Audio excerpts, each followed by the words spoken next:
રાધે રાધે, જય સિયારામ. આપણે આજે ચરિત્ર લેવાનું છે. કોલ્હજી અને અલ્હજી નું ચરિત્ર લેવાનું છે. કોલ્હજી અને અલ્હજી એ બે સગા ભાઈઓ હતા. એ સગા ભાઈઓની કથા હવે આપણે લેવાની છે. હા. ભક્તિ રસ બોધિની ના ટીકાકાર શ્રી પ્રિયાદાસજી એમ કહે છે કે કોલ્હજી અને અલજીની બેની સુખ દેવા વાળી કથા સાંભળો. હા. તો સુખદાયી શબ્દ શું કામ પ્રયોગ કર્યો? તો કે સુખદાયી શબ્દ એટલે પ્રયોગ કર્યો કે ભગવાન અને ભગવાનના ભક્તોની કથા સુખ દેવા વાળી હોય છે. હા. ભગવાન અને ભગવાનના ભક્તોની ચર્ચા સુખ દેવા વાળી હોય છે. એટલે જ એને સુખદાયી કથા કીધી કે તમે આ સુખદાયી કથા સાંભળો. એમાં જે મોટા ભાઈ હતા ને એનું નામ હતું કોલ્હજી. કો અડધો લ ને હ હાથનો કોલ્હજી. એ જે કોલ્હજી હતા ને એ સંસારના વિષયોથી ઉદાસીન હતા. હા. સંસારના વિષયોમાં ડૂબેલા હતા નહીં. અને એ તામસી પદાર્થ મદિરા માંસ એવું કઈ ખાતા નહોતા. શુદ્ધ અને સાત્વિક ભોજન જ લેતા હતા. હા. અને પોતાની વાણી દ્વારા પોતાની કવિતા દ્વારા ભગવાનના રૂપ અને ગુણોનું ગાયન કરતા હતા. આ બે જણા ચારણ ભક્ત છે હો. હા. એટલે ઈ કવિતા કરવાનો બે ભાઈઓને શોખ હતો. કારણ કે બે ચારણ ભક્ત છે. ચારણ ની અંદર દુહા છંદ અને કવિતા કરવાનો એમને બહુ શોખ હોય છે. હા. એટલે આ ચારણ ભક્ત હતા. અને કોલજીને ભગવાનના ગુણો ઉપર કવિતા લખવાનો અતિશય શોખ હતો. આવું ભક્તિ ભાવના વાળું હૃદય હતું કોલજીનું. પણ અલહજી એનાથી ઉલટા હતા. અલજી એટલે અડધો લ અને હ હાથનો અલહજી. તો કોલજી કરતા અલજી થોડાક ઉલટા હતા. અલજી છે ને માંસ મદિરા પણ લઈ લેતા, બધું ખાઈ પી પણ લેતા અને રાજાના ગુણગાનમાં પોતાનો સમય વિતાવતા. ભગવાનના ગુણગાન ગાતા રહેતા. હા. ઉલટા હતા. હા ઈ ખરું કે ભાઈના સંગમાં આવે તો ક્યારેક ક્યારેક ભગવાનના ગુણગાન ગાઈ લેતા હતા. ઈ અલગ વાત છે. પણ આમ એને ભગવાનના ગુણ ગાવા ગમતા નહીં એટલા બધા. પણ એ અલજી બધી રીતે સુરાપુરા હતા, બધી રીતે અવગુણી હતા. પણ એની અંદર એક ગુણ હતો. એની અંદર એક ગુણ હતો કે મોટા ભાઈના આજ્ઞાકારી હતા. બસ હા. આ એક ગુણ હતો કે ઈ મોટા ભાઈના આજ્ઞાકારી હતા. બસ આ એક જ ગુણથી ભગવાન રીઝી ગયા. મોટા ભાઈ કે ને એમ કરે. એને એવું હતું કે મોટા ભાઈ તો મારા ભગત છે ને, હું કઈ કરું કે ન કરું તો મારા ભાઈ તો ભગત છે ને, એવો એક એને ભાવ રહેતો મનની અંદર. એટલે સદાય મોટા ભાઈને આધીન રહેતા. મોટા ભાઈની આજ્ઞાને ઈશ્વરની આજ્ઞા માનીને પાલન કરતા. હા. મોટા ભાઈની આજ્ઞાને ઈશ્વરની આજ્ઞા માનીને પાલન કરતા. અને એને ઈશ્વર સમાન પૂજ્ય માનતા હતા. હા. અને સર્વદા દીનતામાં મગ્ન રહેતા હતા. અવગુણી પણ દીનતા હતી કે હું મારા ભાઈ જેવો નથી. તો આ બે ભાઈઓનો સ્વભાવનો પરિચય આવ્યો કે બે ભાઈઓ આવા સ્વભાવના હતા. હવે એની વ્યાખ્યા આવે છે કે મોટા ભાઈ વિરક્ત હતા. તો વિરક્ત ઉપર અહીંયા વ્યાખ્યા આપે છે કે વિરક્ત કોને કહેવાય? તો કે જુવાનીમાં ઘડપણનો ભય છે, ધન હોય તો ધન ચોરાવાનો ભય છે, બધી વસ્તુમાં ભય છે ને. શરીર છે તો રોગનો ભય છે, શરીર છે તો મૃત્યુનો ભય છે, સુંદર પત્ની છે તો સાચવવાનો ભય છે. બધી જગ્યાએ કંઈક ને કંઈક ભય છે. કેવલ વૈરાગ્ય જ ભય રહિત છે. હા. જેને વૈરાગ્ય થઈ ગયો કે સંસારમાં શરીરે મારું નથી ને કોઈ વસ્તુ મારી નથી, તો એ ભય રહિત થઈ ગયો. એને પછી ક્યારેય કોઈ પણ પ્રકારનો ભય નહીં થાય. વૈરાગ્ય જ વાસ્તવમાં ભય રહિત છે. અને એકાંત સેવી ઋષિ મુનિને જે સુખ મળે છે એ સુખ બીજા કોઈને મળતું નથી. હા ઇન્દ્રને પણ એ સુખ નથી મળતું જે સુખ એકાંતવાસી વિરક્ત મુનિને મળે છે. હા આવું સુખ ઇન્દ્રને નથી હો. કારણ કે ઇન્દ્ર દેવતા એ બધા ઈર્ષાથી પીડાય છે. હા ત્યાં પણ ઈર્ષા છે ઇન્દ્રના રાજ્યમાં.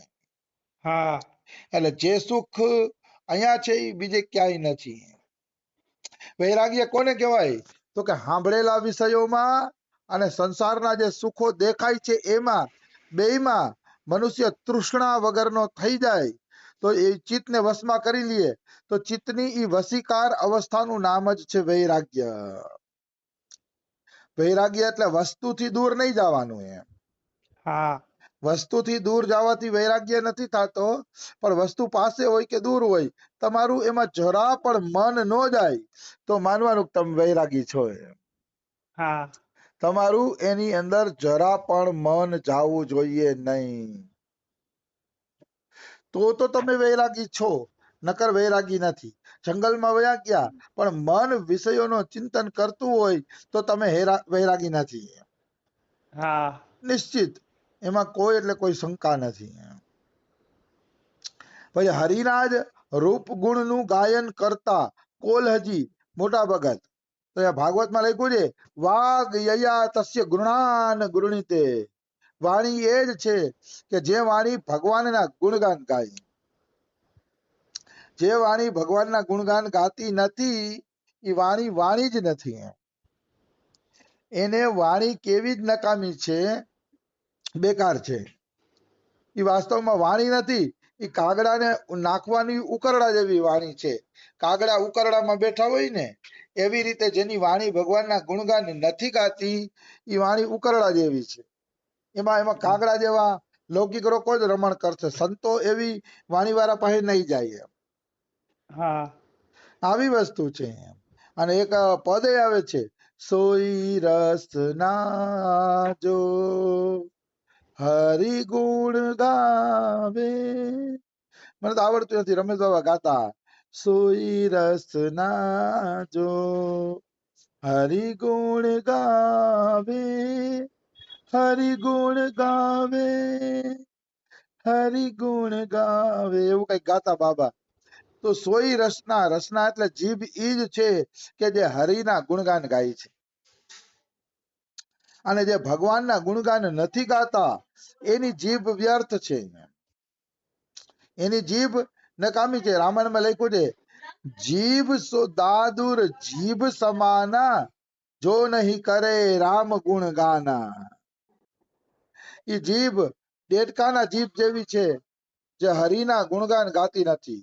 એ જીભ ટરર ટરર ટરર કરવા વાળી દેડકા જેવી જીભ છે જે ભગવાનના ગુણગાન નથી ગાતી. હા આવી વસ્તુ છે. એટલે કહેવાનો ભાવ શું છે, ભગવાનના નામ ગુણ અને કીર્તનમાં જ સમય વિતાવવો જોઈએ. કારણ કે કળિયુગનું મોટામાં મોટું સાધન જ છે હરિનામ સંકીર્તન, હરિગુણગાન. આ કળિયુગનું મોટામાં મોટું સાધન છે. આનાથી મોટું સાધન કળિયુગમાં બીજું એકેય નથી. હા નિશ્ચિત. એટલે મનુષ્યએ હરિગુણગાનમાં જ પોતાનો સમય વિતાવવો જોઈએ. પછી અહીંયા આવે છે કે નાના ભાઈ અલહજી છે ને એ દીન બનીને રહેતા હતા. દીન બનીને એટલે રહેતા હતા કારણ કે એ કઈ ભજન કરતા નહોતા. તો લખ્યું છે કે દીનતા એટલે શું? એ દીન બનીને રહેતા, તો વાસ્તવમાં દીનતા એટલે શું? તો કે દીનનો અર્થ થાય છે દુર્બળ અને આર્ત. અહીંયા દીનતા એટલે આર્ત, મતલબ સાધનથી જે દુર્બળ બની ગયો છે કે હે પ્રભુ મારાથી હવે કોઈ સાધન નહીં થાય. અને આર્ત એટલે દુખી કે પ્રભુ આ સંસારનું દુઃખ હવે એમનેમ જાશે નહીં. હા આવી વસ્તુ છે. આર્ત અને દુખી જે છે દીન બની ગયા છે, એને જ દીન ભક્ત કહેવામાં આવે છે. અહીંયા અન્ન ધન અને વસ્ત્ર અન્ન ધન અને વસ્ત્ર વગરનો માણસ છે એને દીન નહીં કહેવામાં આવે. હા અન્ન નથી, માનો ધન નથી, એવું નથી તો એને દીન નહીં કહેવામાં આવે. આવી વસ્તુ છે. દીન એટલે જે બિચારો સાધન પણ નથી કરી શકતો અને દુખી છે ને ભગવાનને પોકાર કરે છે ને એ દીન ભક્ત છે. હા આવી વસ્તુ છે. એટલે નાના ભાઈ અલજી દીન હતા કે મારા મોટા ભાઈ કેવું ભજન કરે છે, મારા મોટા ભાઈ તો સંત બની ગયા છે, અરે અરે ધિકાર છે મારા જીવનને કે હું કાંઈ ભગવાનનું ભજન નથી કરતો, કરી શકતો પણ નથી, રાજાના ગુણગાન છોડી શકતો નથી. આવી દીનતાની વાતો એના મનમાં રહેતી. આવી દીનતાની વાતો એના મનની અંદર રહેતી. એવા દીન બનીને રહેતા અલજી. એટલે ભગવાનને અલહજી પ્રિય હતા. પ્રિય હું કામ હતા? દીનતાના કારણે. यह હા दरबार दीन को आदर रीति सदा चली आई. વિનય પત્રિકા પદ નંબર 116. કે આ દરબારમાં દીન ભક્તોનો જ આદર છે. જે દીન નથી એનો આદર રામજી કરતા નથી. જરાય દીનતા ગઈ ને એટલે માની લેવાનું ભગવાનના દરબારમાંથી તમારી હકાલપટ્ટી થઈ ગઈ. હું છાતી ઠોકીને કહું છું. હા અને જો તમારી અંદર દીનતા છે કે મારા કરતા બધાય સારા છે, મારા કરતા બધા યોગ્ય છે, જો આવી દીનતા હોય ને તમારે એક માળા નહીં, એક નામે કરવાની જરૂર નથી, તોય તમે ભગવાનના દરબારમાં આદરને પાત્ર હશો. હા નિશ્ચિત ભગવાનના દરબારમાં આદરને પાત્ર હશો. દીનતા હોવી જોઈએ. દીનતા સામે ભજનની કિંમત તણખલા બરાબર નથી. તણખલા બરાબર નથી. પણ સાચી દીનતા આવી જોઈએ, ખોટી નહીં. હા જો તમને સાચી દીનતા આવી જાય, જો ખરેખર તમને એવું થઈ જાય अपने को हीन ज्ञान अयोग्यता बुद्धि इसी में ही प्रेम इसी में ही सर्व सिद्धि. આ મારા બાબા બોલતા હોય છે. જો તમારું હીન જ્ઞાન આવી જાય કે મારા કરતા બધા સારા છે, હું જ એક વાસ્તવમાં બુરો છું, ખરાબ છું, મારામાં જ બધા અવગુણ ભરેલા છે, જો આવું આવી ગયું તો સાધન એની સામે તડકલા બરાબર નથી. કઈ સાધન કરવાની જરૂર નથી. કઈ એટલે કઈ સાધન કરવાની જરૂર નથી. એટલી તાકાત છે દીનતાની. હા તો અલજી દીન હતા. પોતાને તડખલાથી તુચ્છ માનતા, કારણ કે પોતે કઈ કરતા નહોતા. હા તો પછી તો તડખલાથી તુચ્છ માને જ ને પોતાની જાતને. આમાં એવું છે કે બહુ સાધન ન કરાય. ખરેખર હેતુ હેતુ સાધન કરાય. ધીરે ધીરે ધીરે ધીરે સાધન કરાય. થાય એટલું કરાય. બહુ બહુ સાધન ખેંચીને તોય અભિમાન આવી જાય કે ઓ અમે તો લાખ નામ જપ કરી છીએ, બીજા કરી શકતા નથી. હા આવે જ અહંકાર. બહુ સાધનની ગણતરી કરો ને તો પણ અહંકાર આવે. એટલે બહુ સાધનની ગણતરી પણ ન કરવી જોઈએ.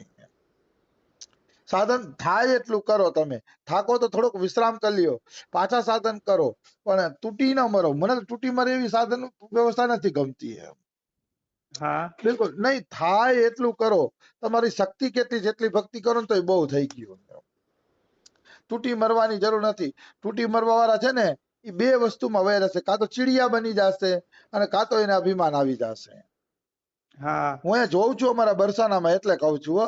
જે તૂટી મરે એવું સાધન કરે છે ને કાં તો એ ચીડિયા બની જશે, સ્વભાવ ચીડચીડિયો થઈ જશે, અને કાં તો પછી છે ને એને અભિમાન આવી જશે કે અમારા જેવું કોઈ નહીં, અમે આટલું સાધન કરીએ છીએ.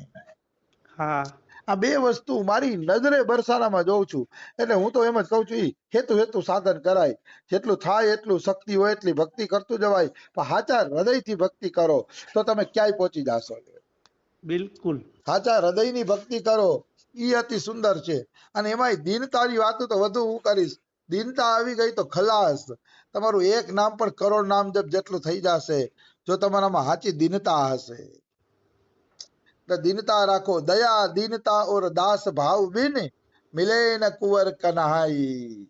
આવું પણ રસિકો લખી ગયા છે કે તમારામાં દયા નહીં હોય, દાસ ભાવ નહીં હોય અને દીનતા નહીં હોય તો તમને કાનુડો ક્યારેય મળવાનો નથી. એ પાકી વાત હા છે. તો સમય થઈ ગયો છે. અલજી અને કોલજી નું ચરિત્ર આપણે કાલે આગળ વધારશી. રાધે રાધે, જય સિયારામ. રાધે રાધે.